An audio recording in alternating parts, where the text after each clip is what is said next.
Ce qui me frappe chez moi, et il n'y a pas de quoi me vanter, c'est la contradiction. Vous me voyez sur mon fil me balancer à la main entre deux tentations, l'ordre et le désordre, une grande gaieté et le chagrin, le silence et la parole, ne rien faire et travailler, l'indifférence et l'attachement. Un coup, je tombe d'un côté, un coup, je me rejette de l'autre. Est-ce que tout le monde est comme ça, hésitant, cyclotimique, toujours en train de changer, jamais très sûr de soi, tantôt fou de bonheur et tantôt accablé? Je me demande souvent si la contradiction et le doute ne sont pas le propre de tous les hommes, de leur jugement si incertain, de leur langage capable de tout. Dieu, l'éternité, la mort, quel délice, ne sont pas contradictoires et ne sont pas la proie du doute. Tout ce qui est plongé dans la vie et dans le temps est frappé d'incertitude. Dans ce genre-là, en tout cas, dans le style inquiétude et insatisfaction, j'ai toujours brillé de mille feux. J'admire beaucoup les imbéciles qui ne doutent pas d'eux, qui avancent tout droit, sans regarder ni à droite ni à gauche, enfermés dans leur certitude et qui se soucient comme d'une guigne de ce qu'ils auraient pu être et qu'ils ne sont pas.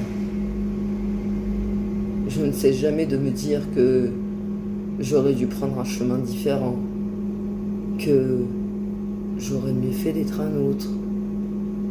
Je pousse la contradiction si loin qu'il m'arrive aussi de me foutre éperdument de toutes ces ratiocinations et de vivre comme ça, au jour le jour, sans me poser la moindre question, et en me moquant de tout ce qui peut ressembler à des scrupules et à des étermoiements.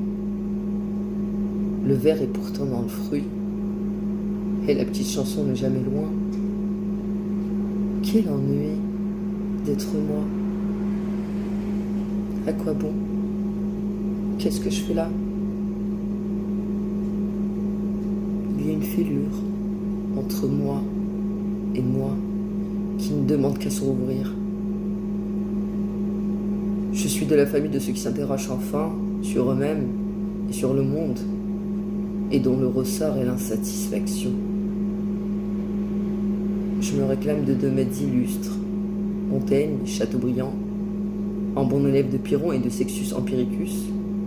Montaigne multiplie les formules de méfiance, non seulement envers sa propre personne, mais à l'égard de la vérité et de notre fameuse réalité. Sans pencher, je suspends, je ne saisis pas, que sais-je? Je m'abstiens. Il n'a pas grande estime de lui-même, et le monde, qui n'est que variété et dissemblance, prend, surtout à ses yeux, l'allure peu rassurante d'une branloire pérenne. Oui, une branloire pérenne.